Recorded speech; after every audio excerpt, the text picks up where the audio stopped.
Assalamualaikum warahmatullahi wabarakatuh. Saya ucapkan terima kasih atas kesempatannya malam ini. Perkenalkan, nama saya Pujangga Lutfi dengan NIM 24017107, Prodi Sastra Indonesia Angkatan 24. Pertama-tama izinkan saya mengucapkan terima kasih yang sebesar-besarnya kepada Ibu Bapak dosen pengampu mata kuliah Retorika, Bapak Hari Syukri M. Hum, atas ilmu dan bimbingannya selama perkuliahan semester ini. Judul video ujian akhir semester saya yaitu Belajar dari Perjuangan Ibu, Nasihat untuk Generasi Z. Hari ini saya ingin membagikan sebuah kisah sekaligus menerapkan apa yang saya pelajari dalam mata kuliah retorika. Sebuah ilmu tentang seni berbicara secara efektif, bukan hanya menyusun kata-kata, tetapi bagaimana menyentuh logika, emosi, dan etika dalam benak pendengar. Salah satu kunci dalam retorika adalah gaya bahasa, cara kita memilih dan menyusun kata agar pesan yang kita sampaikan itu menjadi lebih hidup. Nah, dari mata kuliah ini saya ingin mengambil bagian gaya bahasa dan dikaitkan dengan kisah orang tua saya, yaitu bunda saya, ibu saya. Beliau mencoba untuk masuk UNP, tes CPNS, itu gagal sebanyak 8 kali. Pada pengumuman hasil ujian itu beliau sangat terpukul karena pada masa itu ayah saya masih belum menyelesaikan studi perkuliahan dan bunda saya sudah menyelesaikan studi S1 di Sentra Tasik, dan tapi belum diterima sebagai PNS. Waktu itu masih jadi guru di SMA 1 Pertiwi Padang. Nah, apa yang beliau lakukan sampai pada titik ini dapat menjadi dosen? Ya, kebetulan bunda saya adalah dosen di Universitas Negeri Padang, jurusan PG PAUD di FIP UNP tentunya. Beliau memberikan dukungan serta inspirasi bagi saya ketika saya sebagai anak pertamanya, anak laki pertama, hidup tanpa seorang ayah dan juga harus berusaha menjadi contoh yang baik bagi adik saya. Juga saya juga harus berjuang bahkan lebih keras dari bunda saya untuk mencapai S3. Baik, kembali ke topik. 8 kali ia mencoba untuk menjadi PNS.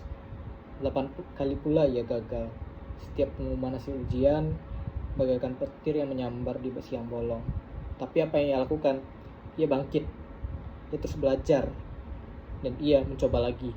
Hingga akhirnya di percobaan ke-9 Allah mengabulkan, mengizinkan untuk memberikan bunda tanggung jawab sebagai PNS atau sebagai dosen di UNP. Perjuangannya itu seperti mendaki gunung yang terjal. Saat banyak orang yang menyerah, bunda saya lebih memilih untuk terus meniti jalan itu, walau kadang harus merangkak tapi pasti sampai kepada puncak. Lalu saya bertanya kepada diri saya sendiri, apa yang bisa saya pelajari dari pengalaman bunda saya, dan lebih jauh, apa yang bisa generasi Z pelajari darinya. Generasi Z atau generasi kita sering disebut sebagai generasi serba instan. Maunya saya mau ini, aku mau ini, aku mau itu, tapi tidak mau bekerja. Maunya cuma bermalas-malasan duduk, tahu hasil jadi saja. Saya pribadi seperti itu dulu. Sebelum akhirnya saya ditampar keadaan, saya harus memikirkan dan bagaimana saya bisa membayar uang kuliah saya sendiri. Saya bayar uang kuliah saya sendiri mulai semester depan, dan uang jajan saya juga dikurangi. Begitulah cara orang tua saya mendidik saya untuk menjadi lebih mandiri dan mengetahui bahwa dunia itu tidak gampang.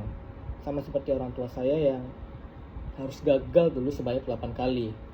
8 kali itu tidak mudah. 8 kali itu 8 tahun, dan posisi ujiannya berpindah-pindah. Waktu itu bunda saya ada ujian di Padang, juga ada ujiannya di Payakumbuh, ada yang ujiannya ke Solo, ada yang Sawalunto, dan masih banyak lagi. Bahkan sampai Pekanbaru pun juga ada. Dan ayah itu dulu yang ngantarin ayah saya memakai sepeda motor Honda Supra motor legend bapak. Generasi ini tidak mau mengenal yang namanya rasa sakit, tidak mau mengenal apa artinya berjuang. Tapi kalau mereka sudah ditampar keadaan, mereka tidak bisa seperti orang-orang terdahulu yang apabila diterpa badai, diterpa ujian, mereka masih bisa untuk mengusahakan apa yang dapat mereka usahakan. Mungkin di zaman itu sangat terbatas internet dan sumber-sumber ilmu pengetahuan, dimana untuk zaman sekarang bagi anak-anak muda itu sangat mudah sekali untuk mendapatkan informasi dari buku, dari e-book, dari berita, dari YouTube, bahkan TikTok. Nah, penyalahgunaan TikTok ini menyebabkan generasi Z punya kebiasaan serba instan, serba semua maunya tanpa ada masalah, semua oke, semua sudah beres. Padahal pada kenyataannya hidup tidak semudah itu. Karena saya pribadi pun juga merasakan sebagai generasi Z, hidup itu tidak mudah. Dan apa yang saya lakukan adalah saya berusaha. Saya juga mencoba untuk mencari uang sendiri. Saya terus menulis puisi, menulis novel. Kebetulan saat ini saya sedang menulis novel dan puisi. Ya, karena saya patah hati sih. Nah, back to the topic, apa yang saya lakukan itu adalah bentuk usaha, bahwa saya itu tahu kalau saya tidak bisa selalu mengandalkan orang tua saya tidak bisa selalu mengandalkan teman saya. Bukan berarti saya sombong tidak ingin meminta tolong, tetapi ada masanya kalau saya harus berpijak pada kaki saya sendiri dan tidak dapat mengandalkan orang lain. Bukan tidak dapat, tapi memang harus sendiri. Kalau bukan sendiri, ya siapa lagi yang akan membantu diri ini?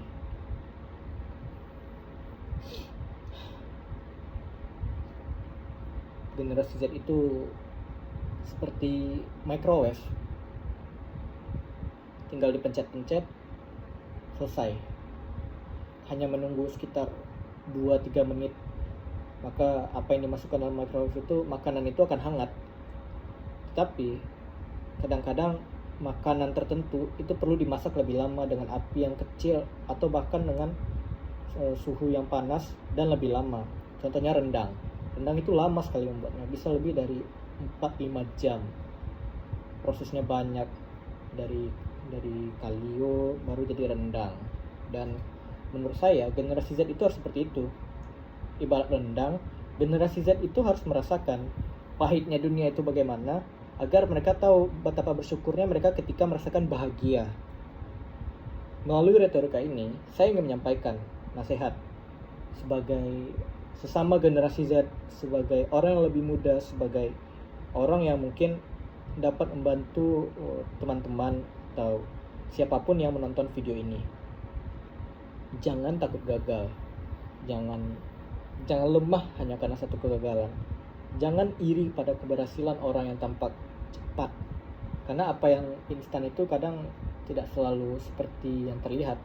Ada orang yang beli HP tapi cicilan, ada orang yang beli mobil tapi cicilannya bisa 10 tahun, kadang bisa beli 2 mobil malah karena kredit itu.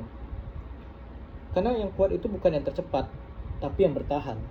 Seperti bunda saya, yang mengajarkan bahwa kesuksesan sejati adalah hadiah bagi mereka yang berani jatuh, namun selalu berani bangkit. Akhir kata, saya ucapkan terima kasih kepada dosen yang telah membimbing kami memahami seni berbicara yang bermakna. Semoga praktik retorika ini bukan hanya sekedar tugas, tapi juga bekal untuk kehidupan nyata. Wassalamualaikum warahmatullahi wabarakatuh. Selamat malam.